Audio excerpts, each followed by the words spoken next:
Hello viewers, நாங்களோட Lakshmi. நீங்கள் பார்த்துருக்கிறது 0 லக்ஷ்மி. பொதுவாக Saturday videos இல்லை அப்படிங்கிற மாதிரி இருக்கும்போது இந்த மாதிரியான வீடியோ உங்களுக்கும் எனக்கும் எவ்வளோ ஒரு உற்சாகத்துக்கு ஏற்படுத்தும்.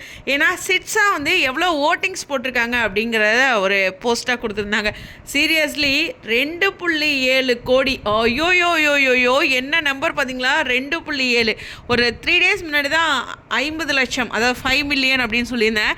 இது செம ஸ்பீடாக போயிட்டுருக்கு. 2.7 பாருங்களேன், லட்சக்கணக்காக இல்லை கோடிக்கணக்காக போயிட்டுருக்கு. ஸோ வேறு மாதிரி சிட்ஸாக மேஜிக் பண்ணிகிட்ருக்காங்க. இதில் கமெண்ட் செக்ஷனில் தான் அதிகமாக இருக்காங்க. நம்ம பிள்ளைங்க பயங்கரம் போங்க. ஸோ அதுதான் ஈஸியாக சொல்கிறாங்க. இது வந்து ஜஸ்ட் ஒரு நம்பர் ரீச் அப்படின்லாம் சொல்லலை. இது வந்து ஒரு ஃபேன்ஸோட லவ் அப்படிங்கிறது தான் அந்த இடத்துல அழகாக மென்ஷன் பண்ணியிருக்காங்க. உங்கூட்டு ஓட்டா எங்கூட்டு ஓட்டாங்கிற மாதிரி 2.7 கோடி அப்படிங்கிறதுலாம் ரொம்ப ரொம்ப ரொம்ப அதிகங்க. ஸோ இது வந்து மெயில் மூலமாக அனுப்புறது, டக்குன்னு போடுறதும் இல்லை.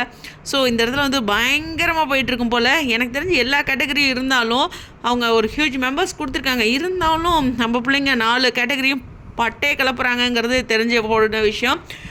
சீரியஸ்லி இது ஒரு வேறு மாதிரி போயிட்டுருக்கு. நான் எதிர்பார்க்குறேன் 10 கோடி ரீச் பண்ணும் கவுண்டிங் டே, லாஸ்ட் டே அன்றைக்கி அப்படிங்கிறது தான் அந்த போஸ்ட்டு நானும் வெயிட் பண்ணுறேன். இருந்தாலும் மிஸ் பண்ணாமல் தொடர்ந்து போடுங்க. இது அவங்களுக்கு எவ்வளோ எனர்ஜி கொடுக்குதோ இல்லையோ, இந்த கவுண்டிங், இந்த மாதிரி ஒரு விஷயம், இந்த மாதிரி அன்பு அவங்களுக்கு உழுகும் போது இவ்வளோ ஓட்டிங் உளுந்துருக்குங்கிறதையும் மென்ஷன் பண்ணாங்கன்னா செம்மையாக இருக்கும். அந்த அவார்ட்ஸ் கொடுக்கும்போது அப்போ தான் இன்னும் பவர்ஃபுல்லாக இருக்கும். அந்த ஒரு வார்த்தையை அவங்க சிட்ஸாக செய்வாங்களா அப்படிங்கிற எதிர்பார்ப்பு இருக்குது. வேறு மாதிரிங்க எல்லாரும். எனிவேஸ், உங்களுடைய கருத்துக்கா ஸ்டடியோன்.